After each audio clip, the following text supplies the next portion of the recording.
Yes, certainly. Octopus Investments is a fund management company that's grown by focusing on tax-driven products, particularly EIS, VCT, and business property relief.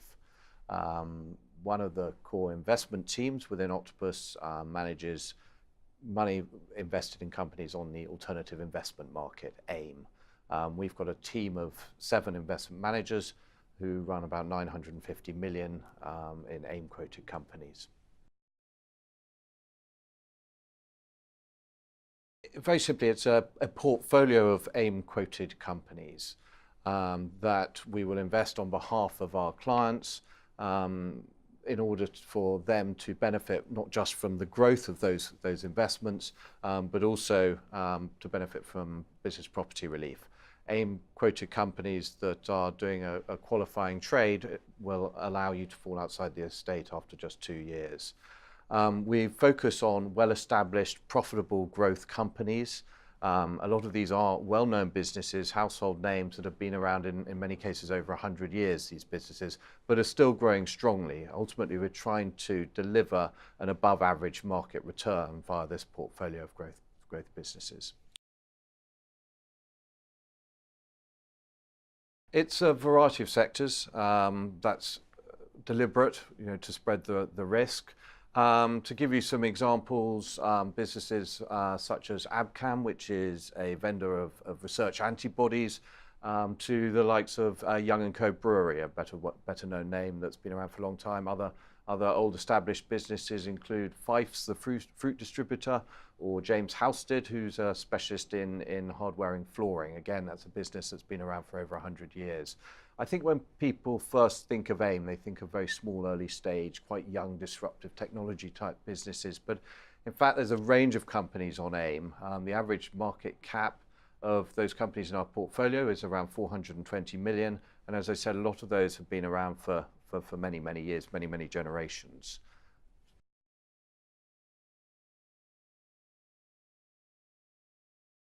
All of those things, and it's a sort of committee approach to the investment of these portfolios, because what we're ultimately trying to do is avoid mistakes, avoid companies that are likely to run into trouble or hit a bump in the road. So the characteristics we like are high levels of earnings visibility, just predictable businesses that we can really envisage how those companies are going to grow over the next 3 to 5 years.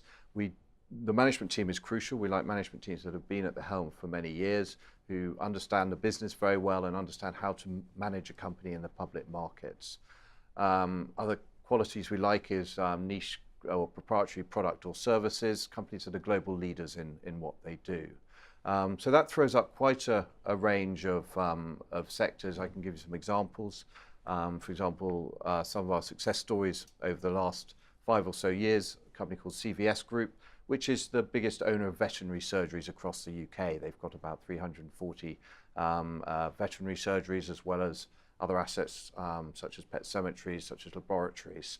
Another would be Restore PLC, which is the number 2 in the market behind Iron Mountain in document storage. Again, very predictable revenues from those sorts of businesses.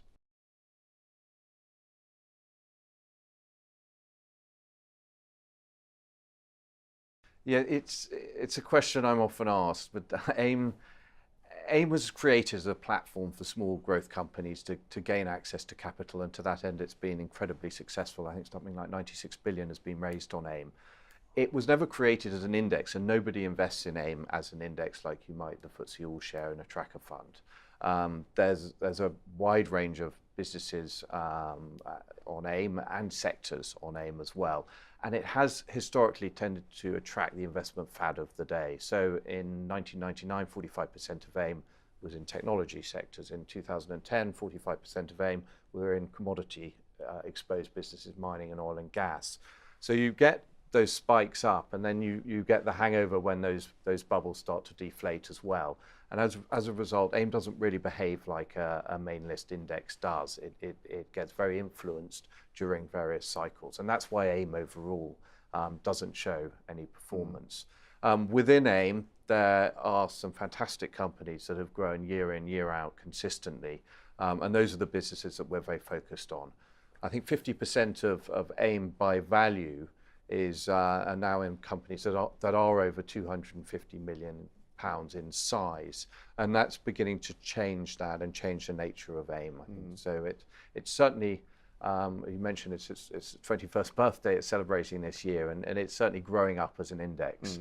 I saw some stats the other day that the average market cap on AIM in the last 12 months has been 76 million, whereas 10 years ago or so it was near 17 million. So larger, more established companies are using AIM now, coming to the AIM market rather than the main list.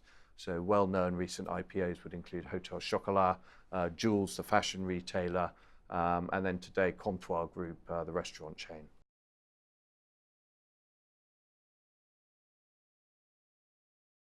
You're learning, investing in small companies, you're learning lessons all the time. I think running these portfolios during the financial crisis was very educational for us.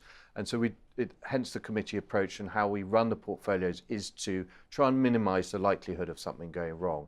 If we feel the risk return of one of our investments has changed, then we will sell and move on. Where things have deteriorated, it has often been triggered by something such as a change of management team who have a more aggressive strategy. And in those instances, we'll assess whether it's appropriate to keep the holding in the portfolio or to move on.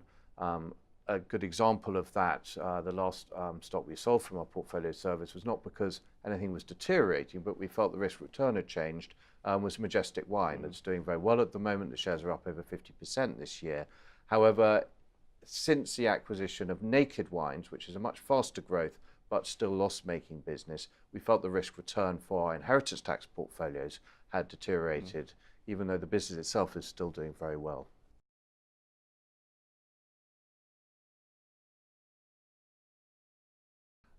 It's a question I've been asked a lot in the last 6 or 9 months or so. I think the answer is no. If you look at the shareholder registers of the businesses I've just been referring to, it'll be populated with all of the large household name fund management groups that aren't focused on tax products or run IHT portfolios. You might see 1 or 2 providers in the top 20 shareholder list. So no, I don't think they're having an undue influence. I think there has been a lot more focus on good AIM growth companies on AIM by a broader range of institutional investors, and that is what's driving some of the valuations. These are all businesses that we expect to double in size over the next 3 to 5 years, so they're very attractive investments for all mainstream small cap or growth equity funds. So we're not seeing an undue influence just from business property relief funds.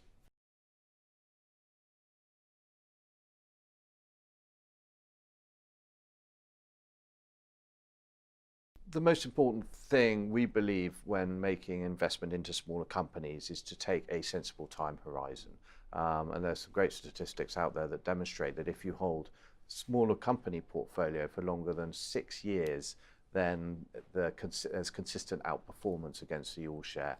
The increased volatility that we're likely to see from smaller companies is mitigated over that time period. When people are investing in IHT portfolios, they are certainly taking that longer time horizon. As far as Octopus Investments proposition, we've been running the portfolios for 11 years now, and we've got a well-established team of fund managers looking after those portfolios. 3 of the team have all been investing in AIM since its inception in 1995. We've had a lot of experience at that end of the market and at selecting companies that we think will not only demonstrate good growth, but also with reduced volatility by focusing on businesses with specific qualities I mentioned earlier, the high levels of earnings visibility, predictable rollout plans, niche or proprietary products or services does reduce that volatility as well. And because of the BPR legislation, you are somewhat excluded from investing in some of the more cyclical areas of the economy, such as mining and oil and gas and property, as they're not qualifying activities. And again, that reduces the volatility of these portfolios as well.